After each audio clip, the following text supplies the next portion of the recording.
Actually, the car itself can't hold itself up as high, so you need... Oh, we have a crash there. It's one of the... Looks like Ed Carpenter, maybe. Yeah, that is Ed. That is Ed Carpenter, the 20. Yeah, right off of turn number 3, and that is a heavy, heavy hit to the outside of turn number 3. Outside left front, looks like he must have lost the car, spun it around, and that side came back in to collect the wall.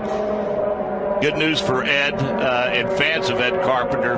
Those of you not watching and simply listening, he's already disconnecting everything, and he's popped the steering wheel off and getting out of the race car. Zach, you're watching it as it happened. Yeah, just close 3/4 of the way through turn 3, and he just lost the rear and completely did a 180 as he was pulling through the exit of the corner, and the left side of that race car just lined up perfectly with the retaining wall right as it starts straightening up for the straightaway. So looked like a pretty hard hit for him. The sticker said it would make sense to do that qual sim with 16 minutes we have left before qualifying, because you're going to have to know what that balance is when you... Racetrack looks like he's got some front end damage to that Boy Scouts of America Honda for Dale Coyne Racing. That's actually out of the tunnel turn.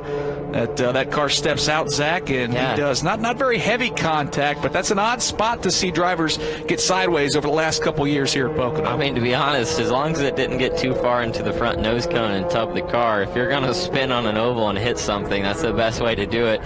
We see him lose the car in the middle of turn 2, spin completely around to where his nose is facing the outside retaining wall, and just the nose hits the wall and keeps him sliding forward. So I don't know if he's got too much damage there. The car looks No, Robin, I'm sure.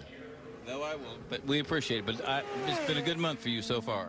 No, it has been, and this is the kind of place that obviously TK likes. Sorry, we had a crash. Yeah, Robin, a big one for Elio Castroneves. Got turned around, made contact with the rear, and then the front nose as well. Once again, Pocono Raceway bites. That was a hard crash, and that is very uncharacteristic. Hook back like Bourdais at Indianapolis. So, oh, wow. That's the worst noise in this sport, that thundering blow. Luckily for the safer barrier, for the driver, the safer barrier takes a lot of the impact these days, but it still hurts, Paul. Another angle there. Could the car get up on its side, but it does its job. It doesn't tip all the way over. That was one of the issues from a few years ago when the cars were backwards after impacts going over, and this time it did stay on the ground, and they have been staying on the ground the last couple of years. Well, there's not much you can do about the rolling up on impact. That's just the force of the mass hitting and then literally rolling up, but it's the air under the back of the car. As you said, Kevin, they've done a really good job to mitigate the lift when the cars go backwards.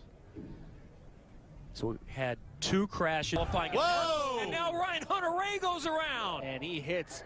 Two big hits hard. Inside. So lucky to miss the attenuator on the second impact. That was a big hit on the outside wall. I don't see his head moving around yet. But that was a really hard hit. 2 hits. Ooh.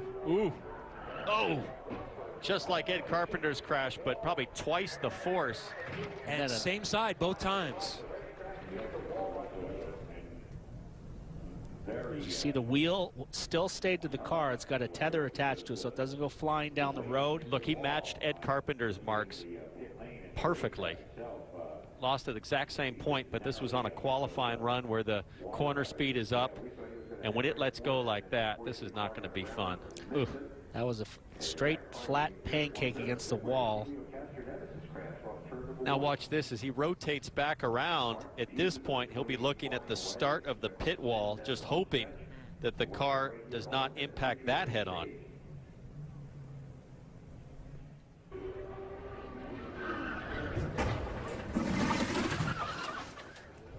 And there's Saavedra. He's come to a stop.